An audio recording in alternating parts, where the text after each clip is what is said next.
إلا وأنتم مسلمون سبحانك لا علم لنا إلا ما علمتنا إنك أنت العليم الحكيم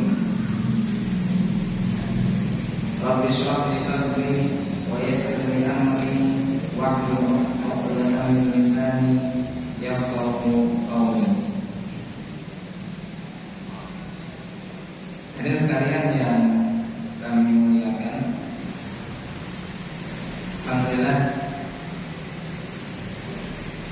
pada kesempatan yang berbahagia ini, insyaallah kita akan melanjutkan kajian kita melalui kitab Al-Kasf yang ditulis oleh Al-Imam Muhammad bin Hasan Asy-Syaibani rahimahullah. Semoga Allah Subhanahu wa taala senantiasa membimbing kita, memberi petunjuk kepada kita dan menunjukkan kepada kita kepada kebenaran serta memberikan kepada kita taufik untuk dapat mengikutinya. Semoga Allah Subhanahu wa taala memberikan kepada kita ilmu yang bermanfaat yang dapat kita jadikan sebagai bekal sebelum hari perjumpaan dengan Allah Subhanahu wa taala di yaumul akhir. Pada kesempatan yang berbahagia ini, insyaallah kita akan meneruskan pembahasan yang sebelumnya, di mana telah disebutkan pada pertemuan yang lalu tentang syubhat yang dilancarkan oleh orang-orang yang menganut paham tasawuf yang ekstrim, di mana sebagian mereka mengatakan bahwasanya kas atau mencari uang, mencari nafkah itu hukum asalnya adalah haram, tidak diperbolehkan. Hukum asalnya kita hanya beribadah semata, sehingga kita tidak diperbolehkan untuk melakukan kasbu, sebagaimana kita tidak diperbolehkan untuk memakan daging babi. Soalnya ini kan sangat luar biasa, ekstrim. Jadi kalau sudah mau sekarat, mau mati baru boleh kita bekerja. Tapi selama belum sekarat, selama belum mau mati, itu kita harus ibadah, itu harus sholat, harus puasa. Ini tidak terbayang kalau di masa dahulu ya. Kalau di masa sekarang mungkin masih bisa bertahan ya. Yang penting tiap hari jamaah di ICB saja, insya Allah minimal makan sekali ada di pagi hari setelah kajian, insya Allah tetap. Tapi kan nggak ada yang berpendapat seperti ini.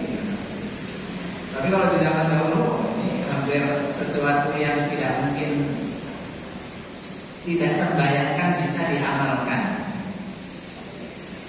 Tapi seperti itu memang ada yang berpendapat demikian. Dan telah kita sebutkan pula di antara dalil yang menyebabkan mereka mengatakan hal tersebut.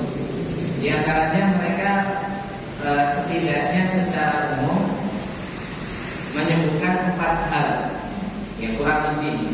Yang pertama adalah dengan bekerja itu akan menghilangkan ketawakulan kepada Allah Subhanahu wa taala.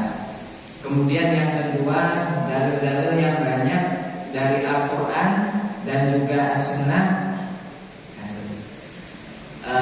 yang menyuruh kita untuk selalu beribadah kepada Allah Subhanahu wa taala.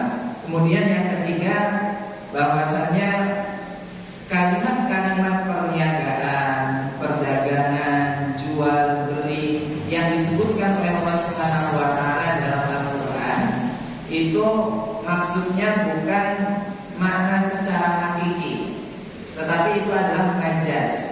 Maksudnya adalah perniagaan dengan Allah Subhanahu wa taala, seperti yang disebutkan dalam surat As-Saff. Sebagiannya adalah di ayat yang ke-10, al-adulukum ala tijaratin tijaratin tunjibu min adzabin alim, perniagaan yang menyelamatkan dari api neraka. Maka penyebutan tentang tijarah, perniagaan di Al-Quran maksudnya adalah bukan makna yang hakiki. Justru itu menguatkan bahwasanya kita memang harus beribadah menurut mereka. Kemudian yang keempat, mereka juga mengatakan bahwasanya para sahabat Nabi SAW mereka terdahulu pada zaman dahulu juga lebih konsentrasi untuk beribadah, dan mereka meninggalkan, khususnya mereka para sahabat-sahabat Nabi yang senior, yang terkenal, yang mempunyai andil besar dalam agama Islam, maka mayoritas atau kebanyakan mereka itu meninggalkan yang namanya al-kasb, atau tidak menyibukkan diri dengan yang namanya al-kasb. Ini kurang lebih ringkasan dari apa yang telah kami sebutkan sebelumnya dari yang dinyatakan oleh Al-Imam Asy-Syaibani rahimahullah dalam kitab Al-Kasb. Nah, kemudian beliau melanjutkan, adapun dalil kita atau dalil yang menyebutkan bahwasanya kasb itu adalah sesuatu yang disyariatkan, ini adalah begitu banyak ayat-ayat yang Allah Subhanahu wa taala sebutkan di dalam Al-Qur'an tentang jual beli, tentang perniagaan, yang maksudnya itu ya memang benar-benar murni jual beli atau perdagangan seperti yang kita kenal. Seperti Allah berfirman dalam surat Al-Baqarah ayat yang ke-285, wa ahallallahu al-bai'a wa harrama riba. Dan Allah menghalalkan jual beli serta mengharamkan riba. Maka jual beli di sini adalah jual beli yang sesungguhnya. Ya, ada yang membutuhkan barang, kemudian dia mempunyai alat tukar, mempunyai uang atau memiliki emas, dia membutuhkan kuda, dia datang ke penjual kuda, kemudian dia beli kuda tersebut dengan emas yang dia miliki, seperti hakikat. Dan ada ayat-ayat yang lain yang kemudian beliau menyimpulkan, menggabungkan dengan apa yang disebutkan oleh kalangan orang-orang yang berpaham tasawuf ekstrim, yang menyebutkan bahwasanya ayat-ayat jual beli di dalam Al-Quran itu adalah maknanya majaz. Beliau menggabungkannya dengan mengatakan bahwasanya ayat-ayat yang di Al-Quran, atau bagaimana cara kita memahami Al-Quran, adalah yang pertama kali kita harus memahami Al-Quran atau kalimat-kalimat, lafaz-lafaz Al-Quran sesuai makna hakiki, sesuai makna asal dari yang ditunjukkan oleh kalimat tersebut. Kalau kalimat tersebut adalah misalnya jual beli, ya kita harus memahaminya itu adalah jual beli seperti yang kita kenal. Yang pertama kali kita harus memandang ayat tersebut adalah kita bawa ayat tersebut pada makna hakikatnya. Jadi kalau makan ya makna makan seperti yang kita kenal. Kalau di dalam Al-Quran ada kalimat minum, ya kita maknai minum seperti minum yang kita kenal. Sampai ketika kita jumpai sebuah ayat dengan kalimat yang kita kenal, yang mempunyai makna hakiki, tetapi tidak mungkin makna hakiki tersebut diterapkan pada ayat itu, maka baru kita bawa ayat tersebut dengan makna majaznya. Nah, maka dengan ini kemudian membantah apa yang disebutkan oleh orang-orang yang paham tasawuf ekstrim tersebut. Sehingga kesimpulannya adalah lafaz-lafaz dalam Al-Quran, maka kita harus memahaminya yang pertama sesuai dengan hakikat, sesuai dengan hakikatnya. Kalau makan yang berarti makan, minum yang berarti minum, jual beli berarti jual beli, perniagaan berarti ya perniagaan seperti yang dikenal. Sampai ketika itu tidak bisa diterapkan makna yang hakiki, maka baru kita datangkan makna yang majas sesuai dengan apa yang dijelaskan oleh para ulama. Nah, kemudian juga beliau menambahkan dalil yang lain yang menunjukkan bahwasanya al-kasbu atau iktisab itu sesuatu yang sangat dianjurkan, bahkan disyariatkan, adalah kisah-kisah tentang para rasul yang sebelumnya telah kita sebutkan, di mana banyak di antara para nabi dan para rasul yang mereka mereka makan keseharian mereka, dalam kehidupan keseharian mereka, baik untuk diri mereka atau keluarga mereka, itu adalah yang berasal dari hasil tangannya atau hasil usahanya, hasil kerjanya. Hadirin sekalian yang kami muliakan, setelah Al-Imam Asy-Syaibani menyebutkan tentang dalil tentang disyariatkannya al-kasbu, kemudian secara khusus beliau membantah dari apa yang disebutkan oleh dalil-dalil yang disebutkan oleh orang-orang yang berpaham tasawuf ekstrim di atas, dan 4 hal tadi. Di antaranya bahwasanya tawakal dengan bekerja itu akan menghilangkan ketawakalan kepada Allah, dan juga dalil yang lain. Di antaranya adalah beliau menyebutkan, mendatangkan sebuah riwayat dari Umar bin Khattab radhiyallahu taala anhu, bahwasanya suatu ketika beliau melewati suatu kaum yang mereka itu adalah kumpulan ahli ibadah. Mereka adalah orang-orang ahli ibadah, tetapi terlihat lemas, terlihat tertunduk, kepalanya itu tertunduk. Fara'ahum julusan fadnakasu ru'usahum. Mereka, Umar bin Khattab melihat para ahli ibadah tersebut, para qurra, duduk kemudian dalam keadaan kepalanya tertunduk. Lalu Umar bertanya pada orang yang ada di sekitar, mungkin kepada ajudannya atau kepada orang yang menemani beliau, "Man haula, ini siapa mereka ini? Kok yang lainnya beraktivitas, kok yang lainnya kerja? Ini hanya duduk-duduk saja sambil kayak menundukkan kepala mereka." Faqila, maka dikatakan al-mutawakkilun. Mereka adalah orang-orang yang senantiasa bertawakal kepada Allah Subhanahu wa taala. Jadi yang sedang mereka lakukan itu adalah tawakal, sedang menanti rezeki yang Allah Subhanahu wa taala berikan kepada mereka. Maka kata Umar, tidak, kalas, sekali-kali tidak, sungguh mereka itu sama sekali bukan orang-orang yang bertawakal. Walakinnahum muta'akkilun, tetapi mereka adalah orang-orang yang muta'akkilun. Apa itu muta'akkilun? Ya'kuluna amwalan nas. Mereka hanya sekedar memakan jerih payah orang lain saja.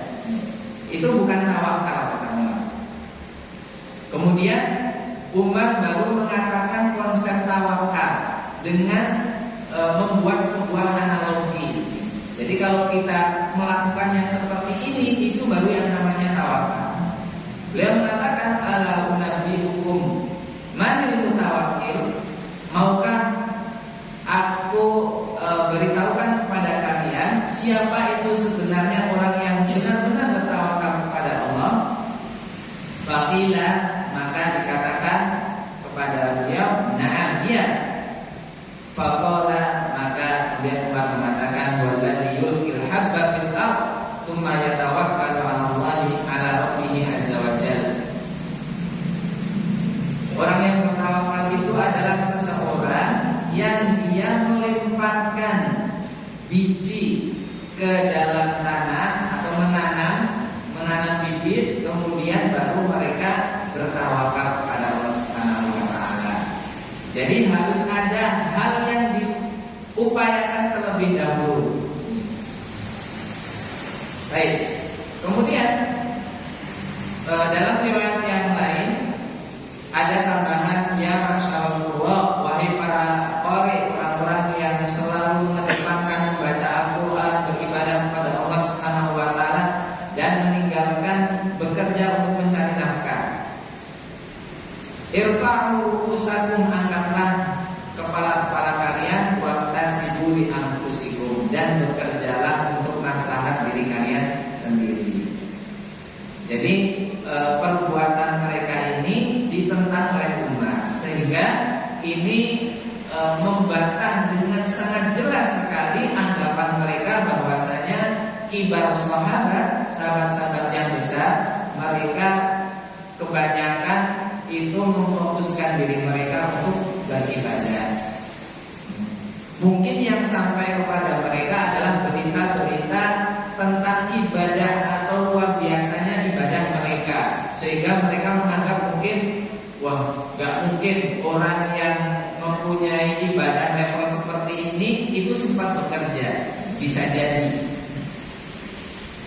Tetapi kenyataannya adalah ternyata para sahabat pun mereka bekerja.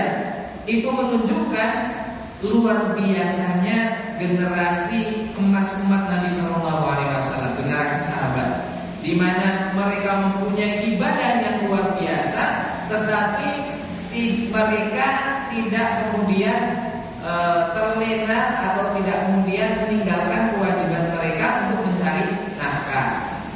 Atau juga bisa diambil sebaliknya, bahwasanya meskipun mereka mencari nafkah, meskipun mereka bekerja, mereka tetap bisa beribadah dengan ibadah yang begitu luar biasa. Insyaallah ini sesuatu yang sepatutnya bisa kita tiru, sehingga kita yang ingin mengikuti jalan sahabat jangan sampai beralasan tidak ikut majelis, tidak ikut sholat berjamaah, ya. Itu karena misalnya sibuk, ya, mencari nafkah. Ada sekalian yang dirahmati oleh Allah Subhanahu wa Ta'ala, maka beliau melanjutkan, melalui ini maka sangkaan mereka bahwasanya pembesar dari atau pemuka para sahabat, semoga Allah Subhanahu wa Ta'ala meridhai mereka, mereka meninggalkan al-kasb ini adalah sesuatu prasangka yang salah, tuduhan yang keliru. Bahkan beliau menyebutkan dakwa batil, tuduhan yang sangat batil. Maka kemudian beliau pun mendatangkan contoh-contoh yang lain. Kalau tadi kan hanya contoh sekedar pendapat umat terhadap orang yang hanya fokus ibadah dan mengandalkan nafkah mereka dari hasil tawakal saja. Ini sebagian contoh-contoh nyata pekerjaan-pekerjaan yang dilaksanakan oleh para sahabat. Insyaallah nanti kita akan mendapatkan faedah-faedah yang sangat banyak sekali. Ya, kita juga bisa meniru profesi-profesi mereka. Kalau kemarin kan disebutkan profesi-profesi sebagian para nabi dan para rasul. Ini profesi-profesi yang dijalani oleh para sahabat, khususnya sahabat-sahabat yang besar. Beliau mengatakan faqad ruwiya anna Abu Bakr As-Siddiq radhiyallahu anhu kana bazzazan. Telah disebutkan bahwasanya Abu Bakar As-Siddiq, semoga Allah Subhanahu wa Ta'ala, itu adalah seorang bazzaz. Bazzaz yaitu apa? Kemarin seperti Nabi Ibrahim, penjual pakaian, jualan pakaian. Dan bahkan ada riwayat pula yang menyebutkan di hari pelantikan beliau, setelah beliau dilantik, Abu Bakar itu memikul jualannya, kemudian keliling pasar. Jadi hari pertama dilantik, setelah kemudian menyampaikan khutbah yang sangat masyhur sekali, itu khutbahnya Abu Bakar, itu bisa kita cari, sangat luar biasa sekali. Dan setiap pemimpin yang diamanai menjadi pemimpin ini harus melihat, ya, setidaknya sekali apa yang disampaikan Abu Bakar, konsep bagaimana beliau akan memimpin kaumnya, itu disampaikan dengan jelas di hadapan masyarakat. Setelah itu jualan lagi. Meskipun kemudian dilihat oleh Umar bin Khattab, kemudian yang satu lagi kalau tidak salah Abu Ubaidah bin Al-Jarrah, melihat apa yang dilakukan Abu Bakar, nggak setuju. Ini nggak benar nih. Kalau yang seperti ini nanti umat banyak yang membutuhkan beliau, tapi beliau malah nggak ada karena jualan. Akhirnya mengusulkan untuk diambillah dari Baitul Mal untuk menafkahi Abu Bakar dan keluarganya. Tapi di sini disebutkan bahwasanya pada dasarnya Abu Bakar itu adalah bazzaz. Kemudian Umar, khalifah yang kedua. Umar radhiyallahu anhu kana ya'malu fil adani. Umar bin Khattab radhiyallahu ta'ala anhu, beliau bekerja dalam bidang kulit. Jadi ini umum, pokoknya kulit binatang. Kulit binatang ya, bisa kemudian jual belinya atau kemudian disamak khusus penyamakan, atau mungkin setelah disamak kemudian dibuat berbagai macam perabot dan yang lain sebagainya. Ini Umar dalam bidang usahanya seperti itu, dari kulit. Dan kita juga sebelumnya di pembahasan yang lalu bahwasanya Nabi SAW pernah berkongsi dengan salah satu sahabatnya, As-Sa'id ibnu Abi Sa'id, itu dalam bidang ini juga, bisnis perkulitan.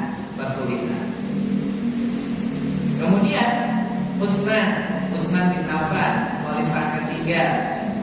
Kalau dia memang benar-benar saudagar, mungkin bisa dikatakan dari seluruh khulafaur rasyidin, ini yang hartanya mungkin yang paling banyak.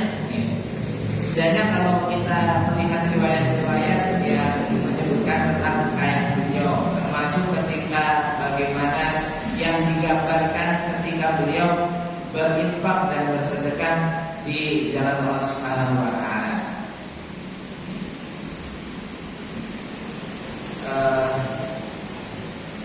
Beliau mendatangkan sebuah riwayat tentang Utsman bin Affan, yang kana tajiran yujlabu ilaihi ta'am fayabi'uhu. Utsman bin Affan itu biasanya didatangkan dari daerah yang lain makanan-makanan, kemudian dijual, kemudian dia jual pada negerinya atau di tempatnya. Artinya pulaan sesuatu yang tidak ada di tempatnya kemudian dia jual. Jadi kalau umpamanya ya ini banyak nih, mungkin banyak dipraktekkan ya. Kira-kira tempat kita ini membutuhkan makanan apa? Ada beras atau mungkin komoditas beras banyak tapi tidak ada ikan-ikan karena di wilayah pegunungan. Maka datangkan ikan kemudian dijual, atau datangkan buah-buahan kemudian dijual. Ini salah satu yang diamalkan oleh Utsman bin Affan. Dan suatu ketika saat Utsman bin Affan itu pulangan, dan beliau kalau pulangan nggak tanggung-tanggung ya, sampai ratusan atau bahkan ribuan unta dengan kapasitas barang yang bisa dipanggul oleh unta. Itu suatu ketika Nabi Shallallahu Alaihi Wasallam saat hendak perang Tabuk, beliau kan berkata kepada para sahabatnya, "Man jahaza jaisyal usrati falahul jannah." Jaisyal usrah falahul jannah. Barang siapa yang memberikan perbekalan kepada pasukan yang kepayahan, maka baginya surga. Maka ketika itu para sahabat berlomba-lomba untuk mensedekahkan harta yang mereka miliki di jalan Allah Subhanahu wa taala. Maka Utsman pun memberikan ribuan dirham. Selain ribuan dirham, ternyata saat itu bersamaan dengan kedatangan kafilah dagangnya yang baru pulangkan. Maka beliau sedekahkan semuanya langsung di hadapan Nabi Shallallahu Alaihi Wasallam sampai kemudian Nabi mengatakan, ma dhara Utsman ma fa'alahu ba'dal yaum. Apapun yang dilakukan oleh Utsman bin Affan setelah hari ini itu tidak akan membahayakan dirinya. Artinya dia akan pasti tetap masuk surga apapun yang dia kerjakan setelahnya. Jaminan diampuni oleh Allah Subhanahu wa Ta'ala. Luar biasa. Ya Utsman bin Affan. Lalu tidak ketinggalan pula beliau menyebutkan khalifah yang keempat, Ali bin Abi Thalib. Kalau yang tadi kan kelihatannya kayak besar-besar semua, bisnisnya kayak luar biasa. Tapi kalau Ali ini itu kalau dari segi keuangan itu memang diantara seluruh khalifah itu yang paling bawah, sehingga pekerjaannya pun yang paling kasar. Yang mungkin yang dilakukan Ali ini barangkali tidak semua dari kita, atau bisa jadi mungkin yang hadir di sini nggak pernah mengamalkan atau melakukan pekerjaannya Ali ini. Ya mungkin ada. Apa itu? Kuli angkat, ya, kuli panggul. Masya Allah, seorang khalifah, seorang yang telah akan menjadi khalifah, kerjaannya sama, menjadi kuli. Dan banyak riwayat yang menceritakan tentang hal tersebut. Salah satunya adalah di mana suatu ketika Ali bin Abi Thalib dalam keadaan lapar, tidak punya pekerjaan tetap, nggak punya pekerjaan. Jadi kadang punya uang, kadang nggak punya uang. Kalau lagi nggak punya uang tapi lapar sekali ya, kira-kira cari kesempatan dia bisa ngapain? Tapi dia nggak minta-minta, sama sekali nggak minta-minta. Setidaknya dia mempunyai tubuh atau mempunyai kekuatan yang dengannya bisa dia gunakan untuk mencari uang. Maka dia kemudian melihat ada seorang perempuan yang sedang mengumpulkan tanah. Allah Ta'ala ngapain, tapi lafaz dari hadisnya seperti itu, mengumpulkan tanah. Kemudian Ali berkata dalam hatinya, sepertinya wanita tua ini membutuhkan air untuk mengaduk-aduk tanah tersebut. Lalu kemudian menawarkan diri untuk mengambil air dengan upah 1 ember 1 butir kurma. 1 ember 1 butir kurma. Akhirnya benar. Sampai beliau mengangkut 16 ember, yang dengannya beliau mendapatkan 16 butir kurma. Tetapi yang menarik adalah setelah menceritakan itu, beliau menyebutkan beliau mengamalkan atau melakukan pekerjaan tersebut sampai tangannya itu kapalan. Ini berarti air yang dia angkat itu bukan hanya sekedar air ember kecil kemudian nimba dari sumur kemudian ditumpahin, enggak seperti itu. Itu kemungkinan ngambilnya dari tempat yang jauh.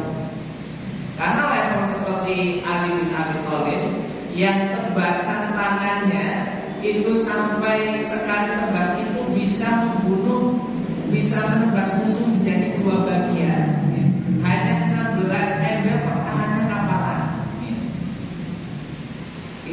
Itu kemungkinan yang dia bawa itu berat, kemudian jaraknya jauh, 16 ember. Dalam riwayat yang lain itu disebutkan Ali bin Abi Thalib mensyaratkan kurma ajwa. Kemudian yang dia jadikan sebagai yang mengupai Ali itu adalah seorang Yahudi. Kemudian beliau mengangkat 17 ember. Dan sebabnya adalah karena beliau mengetahui bahwasanya Nabi Shallallahu Alaihi Wasallam itu sedang kelaparan. Jadi kalau yang pertama itu Ali yang sedang kelaparan, yang kedua ini Rasul yang sedang kelaparan. Ini bisa jadi kalau kita menggabungkannya, ini kejadian tersebut bukan hanya sekali dua kali, tapi sering dilakukan oleh Ali bin Abi Thalib.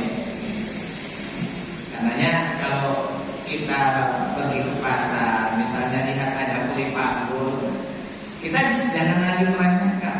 Karena itu pekerjaan yang biasa, itu pekerjaan yang pernah dilakukan oleh salah satu khulafaur rasyidin, meskipun bentuknya lain, tetapi secara esensinya sama. Dia menggunakan kekuatan yang dia miliki untuk mendapatkan nafkah, untuk ngangkat-ngangkat barang. Mungkin kalau di pasar ngangkatnya beras, barang belanjaan orang-orang, kalau ini ngangkatnya air. Sesuatu yang pernah dilakukan oleh Ali bin Abi Thalib. Tidak ada khulafaur rasyidin yang bekerja di depan laptop ngetik. Maka kembali lagi mengingatkan kepada kita ya, hadis-hadis yang sebelumnya pernah kita sebutkan, bahwasanya seseorang yang menganggap ibadah dalam pekerjaannya ketika mencari nafkah itu tidak memandang seberapa banyak hasil yang biasa dia dapatkan, tetapi adalah bahwasanya yang dicari adalah keridhaan Allah Subhanahu wa taala. Selama itu mendatangkan keridhaan Allah Subhanahu wa taala, maka tidak perlu malu. Nah, kemudian juga beliau mendatangkan sebuah hadis dari Nabi Shallallahu Alaihi Wasallam. Kalau itu tadi hadis atau tadi adalah riwayat-riwayat tentang pekerjaan dari 4 khulafaur rasyidin,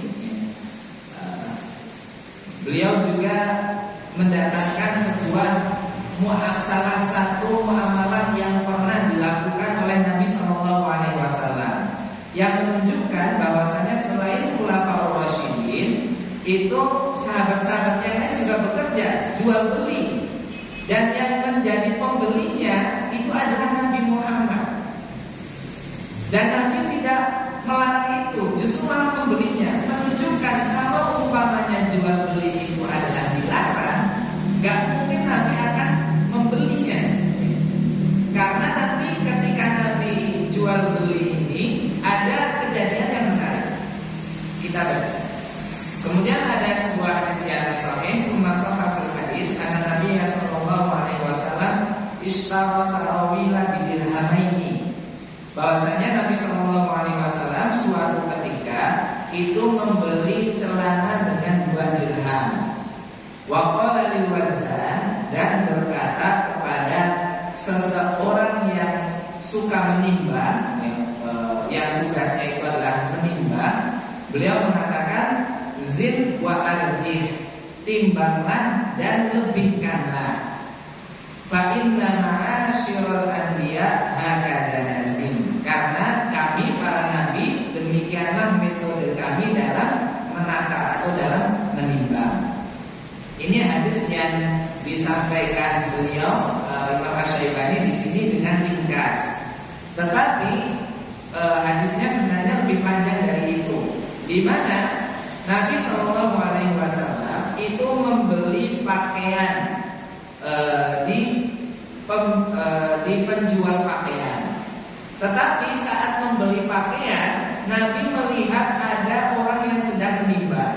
Jadi perintah Nabi untuk menimbang dengan benar itu kepada orang yang tidak sedang menimbangkan untuk Nabi, tetapi sedang menimbangkan untuk orang lain. Jadi mungkin lapaknya berdekatan. Kemudian Nabi di toko pakaian, karena toko pakaian yang tidak ditimbang, pakaian tidak ditimbang. Tapi di sebelahnya ada orang yang sedang berjual beli, kemudian menggunakan timbangan. Nabi Shallallahu Alaihi Wasallam memberi pesan kepada orang tersebut yang sedang menimbang untuk menimbang dengan benar, dengan melebihkan. Jadi ini konsep bagaimana cara Nabi, bukan hanya Nabi Muhammad, tetapi para nabi secara umum. Karena beliau mengatakan fa inna ma'asyiral anbiya, kami para nabi hakada nazid, demikianlah metode kami dalam menimbang, yaitu misalnya menimbang 1/4 kilo tidak pas 1/4 tapi dilebihkan, zid wa arjih. Kalau sekarang kan seringnya pakai timbangan yang digital, ada angkanya. Itu mau dibuat pas plot pun bisa. Mau 1 kilo ya 1000 itu bisa, 250 bisa. Tapi kalau kita ingin menimbang dengan metode timbangan Nabi Muhammad SAW, bahkan para nabi yang lain, maka itu dilebihkan. Jadi tidak pas, tapi dilebihkan. Nah, yang menarik di sini adalah bagaimana Nabi SAW itu memberi masukan kepada hal yang kelihatannya kurang tepat. Orang yang menimbang mungkin kurang timbangannya atau lepas, maka Nabi memberikan masukan. Tetapi untuk jual beli yang terjadi secara normal, itu Nabi membiarkan. Menunjukkan apa? Seandainya jualan itu tidak diperbolehkan, maka tentu saja Nabi akan tidak mau membeli dari orang lain. Bahkan Nabi akan melarang untuk melakukan hal tersebut. Namun kenyataannya bahwasanya praktek jual ini juga dilakukan oleh Nabi SAW. Hadirin sekalian yang kami muliakan, mungkin hanya sampai di sini yang dapat kita bahas pada malam hari ini. Semoga bermanfaat. Pembelajarannya makin dari Allah Subhanahu wa Ta'ala, dan kebetulannya Allah dan Rasulnya bebas diri. Itu dari kebetulan kami. Semoga Allah Subhanahu wa Ta'ala mengampuninya. Allahumma infa'na bima 'allamtana wa 'allimna ma yanfa'una wa zidna subhanallahi wa bihamdika asyhadu an la ilaha illa anta astaghfiruka wa atubu ilaik. Wa sallallahu ala nabiyyina Muhammadin wa ala alihi wa sahbihi wasallam wa alhamdulillahi rabbil alamin. Wassalamu alaikum